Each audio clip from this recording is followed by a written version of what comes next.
My name is Vendrish Kahlo, and I am the last archivist of the Cathedral of Records, and I am going to tell you the one thing my order has never written down. We do not catalog human space. Every other sector in the galaxy has an entry, coordinates, resource notes, the names of species who tried to settle there and what became of them. Human space has a shelf.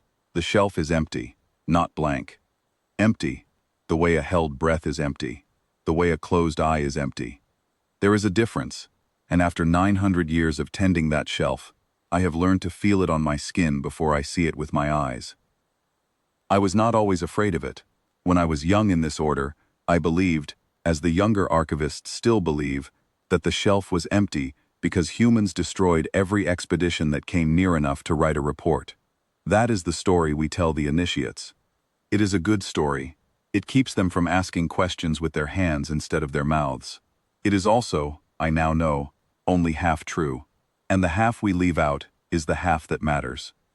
Every initiate is shown the same demonstration on their first day among the lower shelves. We hand them a star chart of the surrounding sectors and ask them to trace, with their own finger, the trade routes that bend around the human border, the way water bends around stone. None of the routes touch it. None of the cartographers who drew those charts have ever explained, in any record we keep, why the bend exists. Only that it has always existed, long before any living species had reason to fear humans directly. I used to think that was simply caution, passed down by old captains who had heard rumors. Now I think the caution came first, and the rumors were invented afterward, to give the caution a shape that frightened minds could hold on to. The cathedral itself sits inside a hollowed moon at the edge of a dead system, 3 jumps from anything anyone would call civilization. We keep it that far out on purpose. An archive that remembers everything cannot afford to be reached by everyone. The halls are vaulted black stone, veined with a cold blue light that never flickers and never warms, and the air smells of dust that is older than most of the species who breathe it. I have walked those halls since I was small enough that the head librarian had to lift me to the lower shelves. I learned to read in 6 languages before I learned to feel the particular silence of the human space shelf, and I learned that silence is the only honest thing the cathedral has ever taught me. 900 years ago, the founders of my order sealed that shelf and wrote a single instruction across its face. Do not open this until the index forgets why it was closed. I always assumed that meant never. Indexes do not forget. That is the entire purpose of an index. But indexes corrupt. 3 months ago, mine did. A fault in the deep memory crept upward through 40 centuries of cross-references, eating the links between entries one by one, and it reached the edge of the human space shelf before the cathedral's wardens caught it. I was the senior archivist on duty. The repair required me to open the shelf, however briefly, to relink what the corruption had severed. I told myself it was procedure. I told myself the founders could not have meant to forbid a structural repair. I have learned since that we tell ourselves a great many things in the moment. Before we open a door, we have spent our whole lives being warned away from. The shelf did not hold human history.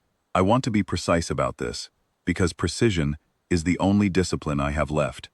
It held the founders' own record of what they found when they first went looking for human history, and why they stopped looking, and why they decided the rest of the galaxy should never know the difference between humans destroyed us and the truth, which is this: the humans were never alone out there. The founders' record was thin, a handful of entries, written in a hand that grew worse with every page, as if the writer's grip had started to fail partway through. They had sent a small mapping party to the edge of the human system, not to provoke, only to chart. The party returned. That alone should tell you something. Nothing returns from that border, and yet this one did. Intact, every member alive, every instrument undamaged. They had not been attacked. They had been escorted.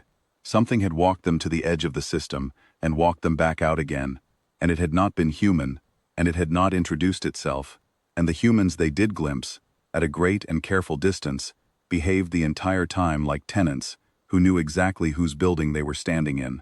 The mapping officer who led that party, the record only ever calls her the senior cartographer, no name, as though even a name might have been a risk worth removing, wrote that the escort never once came fully into view. She described it the way you describe weather, rather than a creature, a pressure at the edge of every instrument, a shadow that moved opposite the light source, no matter where the light source stood. A feeling, shared by every member of her crew, independently, and reported separately, so that none of them could have copied the description from another, that they were being measured rather than threatened. She wrote that the humans who escorted them in turn, soldiers, by the look of their bearing, never once raised a weapon, never once spoke a warning, because they did not need to. They simply walked alongside the cartographer's party, the way you walk alongside a guest you are not yet sure should be allowed to leave. The founders did not write down what they believed that other thing was. I think they could not. The last page of the record is not a description. It is a single repeated line, written smaller and smaller until it runs off the edge of the page. It was already old when the first star in this archive was young. After that, nothing. The hand stops. The next page, in a different hand, is the order to seal the shelf and tell every species that follows that humans alone are the reason no one returns. I sat with that record for longer than I will admit. I want to tell you I felt the dread climb in me slowly, the way the old stories describe it, but the truth is more honest and less comfortable. It arrived all at once, the moment I understood why the lie had been built the way it was.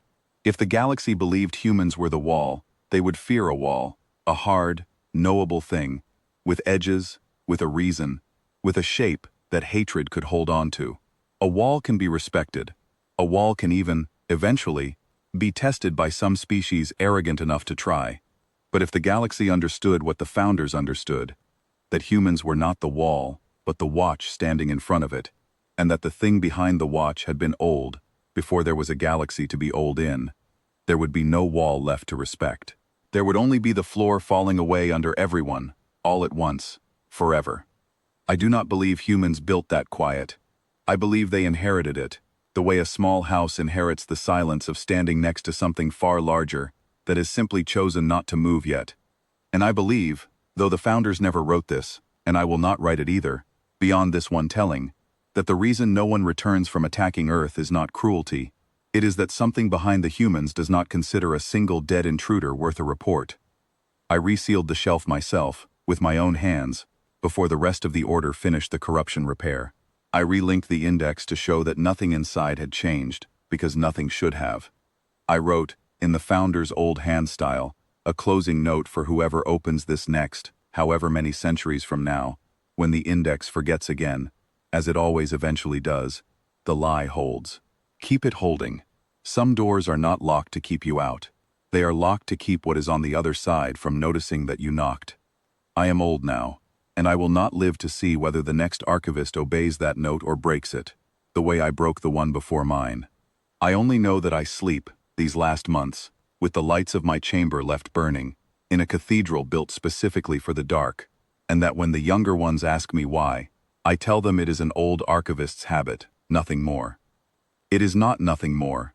I have simply learned, the hard way, that this order has always learned things, that some silences are not meant to be broken. They are meant to be guarded, generation after generation, by whoever is foolish enough, or honest enough, to have opened the shelf and closed it again, without telling anyone what they saw, until now, to you, in this one telling, which I will also seal, and which you too must decide whether to pass on or to let end with you. The shelf is empty. Leave it that way. Some things in this galaxy are not avoided because they are dangerous. They are avoided because they are watching, and they have not yet decided that we are worth the trouble of being noticed.